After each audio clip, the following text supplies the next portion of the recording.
Anatomy of a Fall, 2023. I've been wanting to see this film for quite a while, and I had the opportunity to see it yesterday. Wow, it's quite an amazing film. It's very long, it's 2.5 hours, but it does cover a lot of ground. It goes into so much detail. It's set in the French Alps. Grenoble stars Sandra Hüller as Sandra Voite and Milo Mercado Grana as Daniel and Samuel Theus as Samuel Maleski. There's an LGBT element to the film as well because Sandra's character is bisexual, and that only comes up a little bit, but in a little bit of a negative way, simply because it's part of a court case. But there's so many different elements of this because it's largely about a murder charge, a murder court case in which Sandra is accused of the murder of her husband. And when the film opens, Sandra's being interviewed by a student, and just as they start, there's this really loud music coming from upstairs, and it is just like overpowering. You can't hear much of the conversation going on, so it feels really uncomfortable. This song, it's called PIMP, and it's by 50 Cent, full of misogynistic lyrics. However, the version that's been played is instrumental, and it's got a steel band, and it sounds quite nice, and it's melodic, it's pleasant, but at the same time it's overpowering. And this song keeps recurring throughout this film in certain situations. What happens early on, Sandra decides it's just not possible to have this interview with this student. She says goodbye to the student, gets in her car and starts driving away, and as she looks up towards the upstairs, the attic, she sees Sandra's husband, Samuel, and she gives a wave. And the song is still playing, and then we see Daniel's taking Snoop and the dog for a walk. It's just on the edge of where all the ice and snow is, more or less on the snow line. When Daniel comes back from his walk, he finds his father dead on the snowy ground next to the house. It's like a chalet, Alpine style chalet. Looks a lovely building, but it's very grim because there's Samuel lying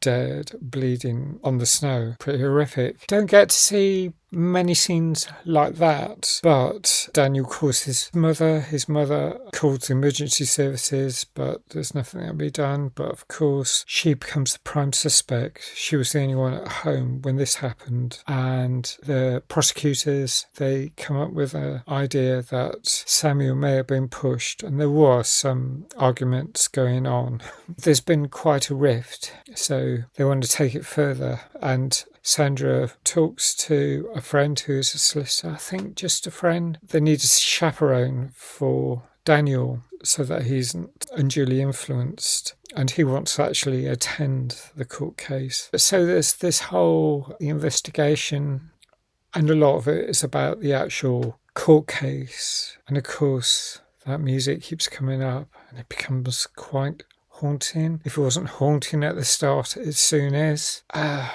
It really conveys how disturbing it is to be accused of murder. Obviously, no one wants to be accused of murder. Even murderers probably don't. But the whole thing is, do we know what happened? The audience are going along with Daniel as he comes back from the walk and discovers Samuel dead. So we don't know what Sandra's been up to.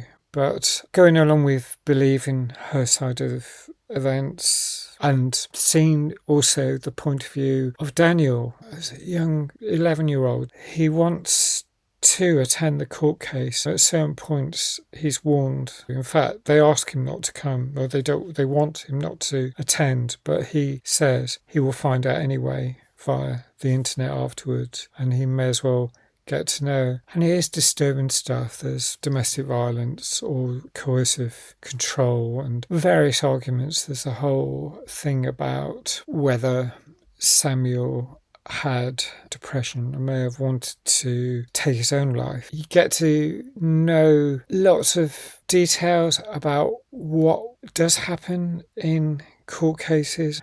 Sandra's from Germany. And she lived in London, but she's been persuaded by Samuel to move to Alpine France. And so she was reluctant, but now she's facing a court case where she's in the dock. She's expected to talk in French, and she's expected to defend herself in French.